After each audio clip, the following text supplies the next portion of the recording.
Sen başa ağ giyinen güzelim, belə giyme ağ öldürer şair. Sinem üstte çalın çarpaz çektiğin, bir sağalmaz dağ öldürer şair. Güzellerdir canımız al qəst eden, bizim baksız ayrı salır dəstədən. Qısasalar mənim kimi xəstədən, sənin kimi sağ öldürər şairi.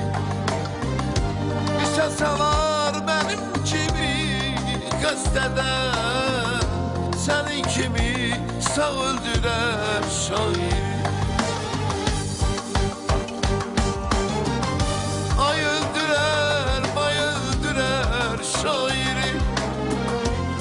Senin kimi sağ öldürer şairi. Ay öldürer, bay öldürer şairi. Ağ giyirme, ağ öldürer şairi.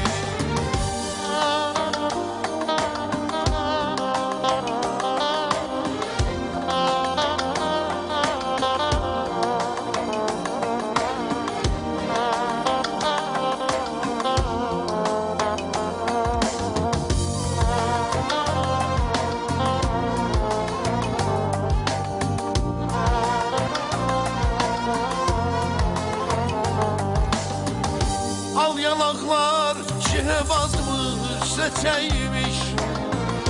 Gör sevenler sevdiğinden neceymiş. Var endamın etirlenmiş çiçeğiymiş. El değmemiş tam öldürer şairi. Güzellerdir canımız al qəst eden, bizim baksız ayrı salır dəstədən. Qısasalar mənim kimi xəstədən, sənin kimi sağ öldürər şairi. Qısasalar mənim kimi xəstədən, sənin kimi sağ öldürər şairi.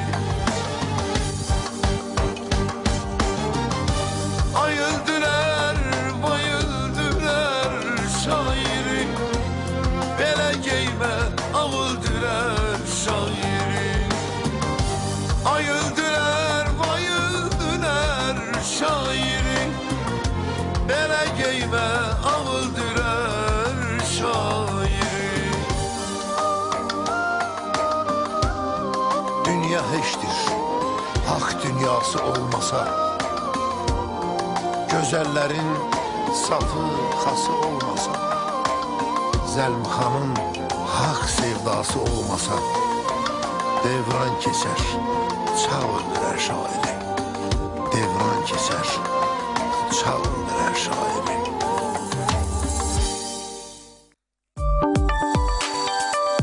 Bu dəfə bir gün sizi